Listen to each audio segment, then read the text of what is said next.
This woman, her father was brutally killed and assassinated by a military dictator, Ziaul Haq, when 93,000 soldiers, they surrendered. That's your military might. And it's the country of Pakistan, which is the only country where generals lose and get more medals. So people on that side of the motion, they have said something, and some of them are actually like, that's like factual diarrhea, so I had to clear that mess. So firstly, sir said that there has been a proper attempt to change demography of Kashmir. Let me put the straight fact in front of you. Kashmir's demographic population is 96.41% Islam, 2.45% Hinduism, 0.81% Sikhs.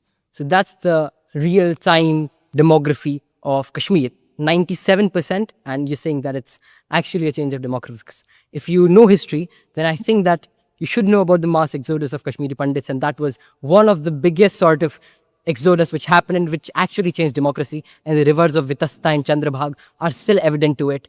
A culture which started from Raj Tarangini of Kalhan and which had thousands of years of history, it got wiped out in a single night, and it happened due to people of extremist beliefs who were funded, who were supported by people sitting on that side of the border.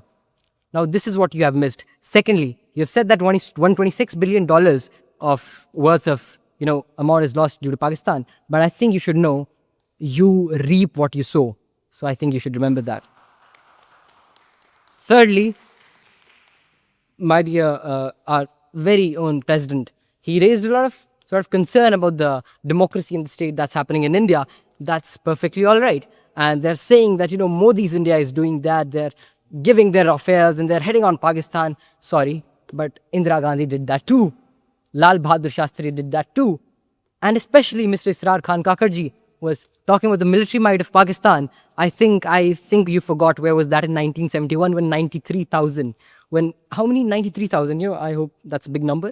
When 93,000 soldiers, they surrendered. That's your military might.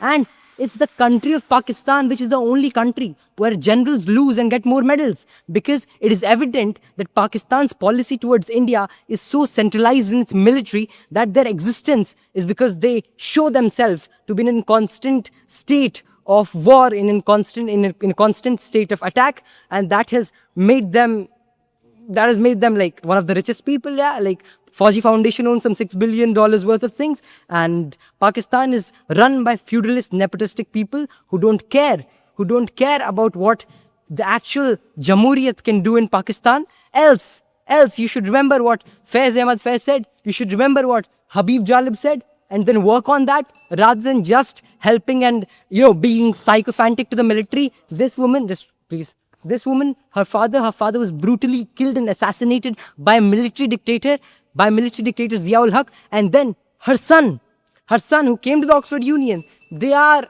in an open agreement with the military. This is not what idealist, this is not what anything sort of means. It's just, okay, yeah, thank you. But